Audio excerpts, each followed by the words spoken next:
Okay, this is a first for me. I'm with Mick Migdall. He is Sunshine Interiors, and we're in north of Atlanta in the suburb of Alpharetta. We're in a brand new shopping center, and we're on the site. We're both soaking wet. How are you? All is well. This is Lululemon, and we're real proud to be doing this. Now you're doing another store. This is a brand new shopping center. You're doing another store. The Pinkberry. Okay, what is that? That's a clothing store? No, it's a food establishment. I'm not sure if it's exactly what they make, but there's a kitchen, so they're cooking. Yeah. So tell me, how did you land these jobs? Well, it was through actually the Blue Book of Construction called us. There's Intertech is the construction firm out of Florida. So they were probably taking bids, and we were contacted by one of their estimators and worked with them to work out a price. Yeah. Now tell us about your operation. I saw your website. That's what drew me to you. And talk about your business overall. Well, we're not a big box type of place. We don't do a lot of advertising. We are more word of mouth. Do probably 75% is contractors, and the rest is referrals. We have an office warehouse that we like people to visit to look at, product. But I've never been in the mainstream of coupons or advertising, so we're more commercial oriented and referrals. And you don't really have a store per se with displays, or do you? Yes, we have a showroom and a warehouse, and people are always invited to come by, and rather than us going to places and bringing samples, they come and look at all the samples from the different manufacturers. How'd you get in the business? Probably nobody'd hire me, so we actually started out as carpet cleaners and did water damage restoration, and it segued into flooring because we had more flooring leads, and over the past 20 years or so, it's where we ended up being a flooring company, and we still do some restoration work through contractors and some restoration companies. But you're a busy guy. I mean, I've chased you all over Atlanta here today. Well, sometimes days are like that. You can have periods where you're busy and other periods where the golf course beckons and you end up there. But no, we've been pretty busy lately. I think it's a reflection of how the economy's been lately. So it's been working out pretty well for now.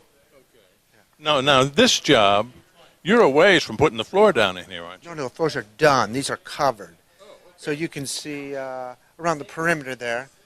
Those are hardwood floors in this area. There's rubber in the back. There's tile in the bathroom area, and then there's slate at the end. So when is this place scheduled to open? I think it has a few weeks, maybe not even that much. We got delayed. We're doing all the murals outside, and obviously with the rain, couldn't work outside, so probably a couple days behind. Ceramic. Yeah. So we're probably... Well, they might be a couple weeks out from open. I'm not positive. They were trying to get a final this week, but I don't see it happening. But that's not in my scope. It seems like they've got a long way to go here before they get this thing open. Honestly, it goes pretty quick. I would say by the end of the week, most of the internal stuff will be done, and then it's clean up and punch out, and then they obviously, it'll probably be period of time after that before they stock all their merchandise and actually open the door to the public. But I don't really know when this whole complex is scheduled to open, but I think they got a little bit of time left. I think I heard November, but I'm not sure. I had to tell them I was a contractor to even get in there. Right. Because there's so many humans here doing what they do that they're trying to control traffic somewhat. Well, I'm sure they didn't want me in here. So talk about your business, commercial versus residential. I would say it goes in different periods of time, but we're probably 70-30 commercial right now. But that's just the way it happened. Yeah, right, in this period of time. You may ask me at the first of the year, and we might be doing more residential than commercial. So would it be fair to say, at least from your viewpoint, that commercial is kind of soft at this, or residential is kind of soft at this point in time? No, I think, not that I'm totally aware, but I think a lot of guys in our industry are pretty busy right now.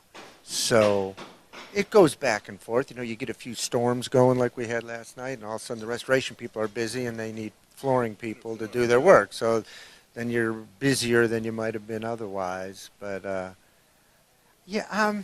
think the whole economy's doing pretty good right now, as far as I can tell. Around here, anyway. Yeah. Installers, the guys who install this, talk about how you get them into the tent and you know, what sort of knowledge level you find these guys have. Well, I think in our world, you're only as good as your installers. So we've had a lot of history with most of our guys. So we know what their expertise level is, and then we try to match them up with the jobs we're doing, so you make sure you get a good job done. So you don't hire on a bunch of new ones? Not usually. It'd be great to have too much work and you have to find people, but that's not normally the case. So stay with the guys we know. So you don't have to wade through and determine if somebody has a skill or not, and mostly you use the same guys. Right. Yeah. I would say that's true. Now, the product, talk about your relationship with suppliers. You use the same suppliers over and over?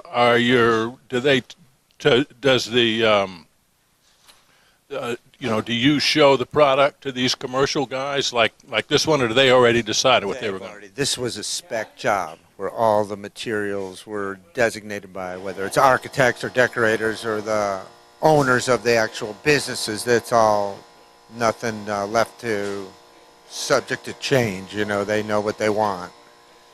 Now, obviously, residential jobs or contractor jobs, a lot of times we will show product.